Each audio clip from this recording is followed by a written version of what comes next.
Me lo permite, usted ha llamado en ocasiones a que el sector empresarial debe actuar de forma ética. Las personas y el equipo de trabajo que va a llegar a la presidencia de Argentina también ha mencionado que se tiene que tener un sector empresarial que, valga la redundancia, solo obtenga utilidades razonables.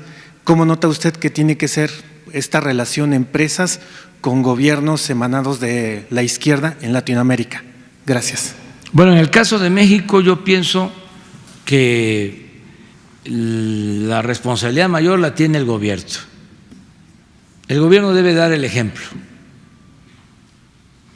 El problema que se tenía era que el gobierno daba el mal ejemplo. Y entonces ya no se tenía autoridad para pedir a los demás un recto proceder. Si el funcionario público se metía a los negocios,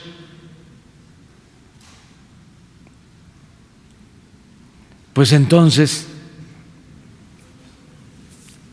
estaba permitido que todos lo hicieran, y al funcionario público solo le deben de interesar los negocios públicos.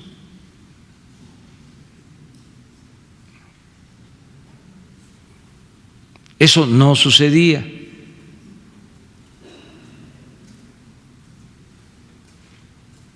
Si hay rectitud en el gobierno, entonces sí se tiene autoridad moral para pedir un recto proceder a todos. Y así lo están entendiendo los empresarios y lo están entendiendo todos los que tienen que ver con el gobierno, que tienen relación con el gobierno, proveedores, contratistas.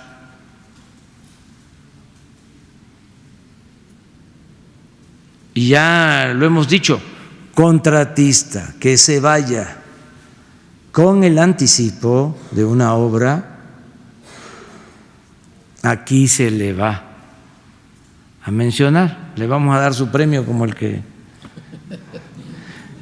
se les da a los que cobran más por la gasolina, y a ver cómo se va a quitar eso. ¿Qué le va a decir a su familia? ¿Qué le va a decir a sus hijos? Porque antes eso se aplaudía. ¡Qué hábil! ¡Qué vivillo! Ya transó, ya le ganó al gobierno, ya le ganó al fisco.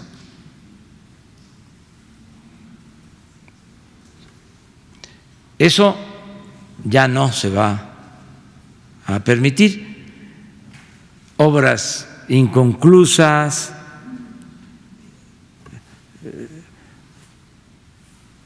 obras entregadas a quienes no tienen experiencia en construcción, pero tenían influencias y les daban los contratos. Políticos vendiendo medicinas, ¿qué pueden saber de eso?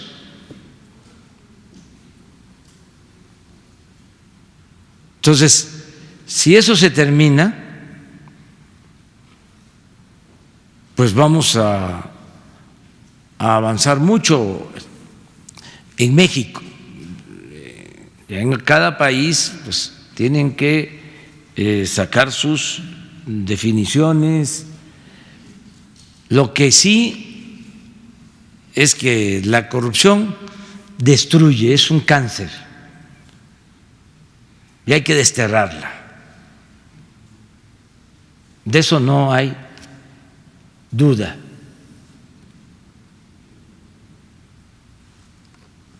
Y cuesta trabajo, pero se puede. Se puede, en el caso de México, por dos razones.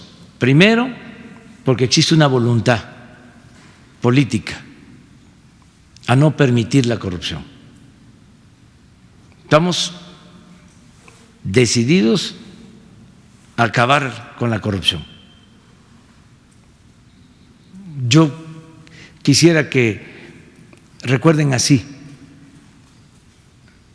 al gobierno, que fue el gobierno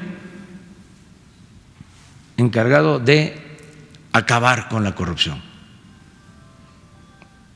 en la historia, porque son pocos los periodos de honestidad que han habido en la historia de México, muy pocos.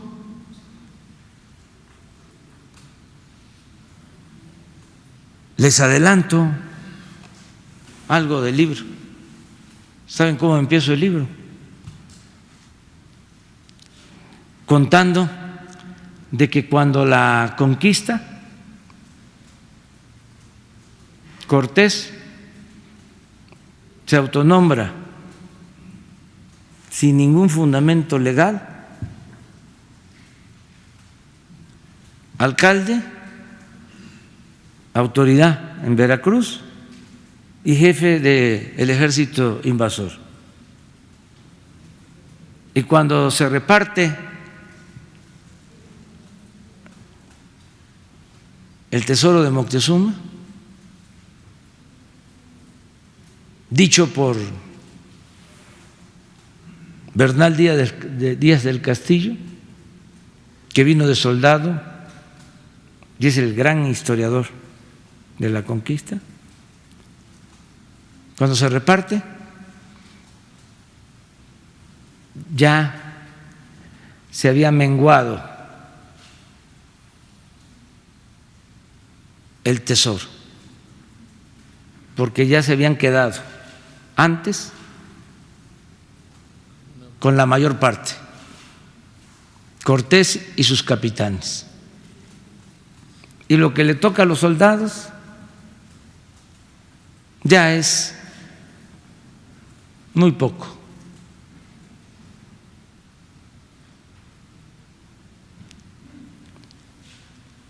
En la colonia, lo mismo, la corrupción. Y pongo algunos datos. En el México independiente, imagínense, Santana, 11 veces presidente de México. ¿Cuándo brilla la honestidad? En la Reforma, en la República restaurada, en los 10 años de gobierno de Lerdo y de Juárez y de Lerdo, porque los liberales de la Reforma surcían sus uniformes, entregaban buenas cuentas.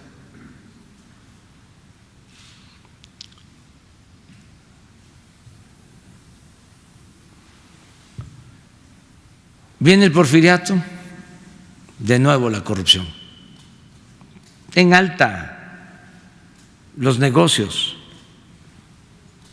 la entrega de las concesiones para el petróleo,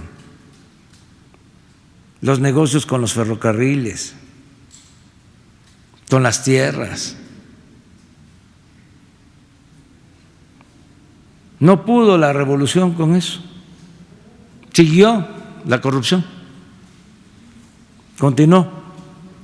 Acuérdense de lo que contaba Obregón,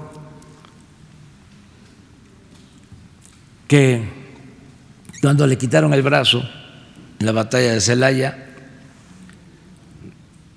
en el enfrentamiento con los villistas, no encontraban su brazo, y él mismo decía que un amigo que lo conocía muy bien sacó una azteca, una moneda, y la alzó, y vino el brazo a agarrar el azteca, y así recuperó su brazo. Y luego, pues, ya saben que pasó, algunos sexenios menos, otros más, Pero nada, ya lo dije al inicio de esta conferencia, se compara con el saqueo que se desató en el periodo neoliberal. No hay precedente. Entonces, imagínense lo importante para México, para todos los mexicanos, el que podamos decir, la Cuarta Transformación significó acabar con la corrupción. Y ahí sí ya me voy contento a Palenque. Ya. Y ese es el propósito, y lo vamos a lograr. Y esto va a permitir el renacimiento de México, porque si no hay corrupción, hay presupuesto, alcanza el presupuesto. No hace falta aumentar impuestos, ni crear impuestos nuevos, ni endeudar al país. Lo que más dañó a la Revolución Mexicana, lo que tronchó la vida de la Revolución Mexicana, fue la deshonestidad de los gobernantes. Y el último periodo fue nefasto. Imagínense presidentes que privatizaron, que entregaron bienes del pueblo y de la nación y se fueron a trabajar a las empresas que se beneficiaron con las privatizaciones. Pero presidentes y secretarios de Hacienda y secretarios de Energía y directores de Pemex y directores de la Comisión Federal de Electricidad, una mezcolanza de poder económico con poder político. Eso es lo que no se va a permitir y es lo que nos va a dar la oportunidad de llevar a cabo este cambio.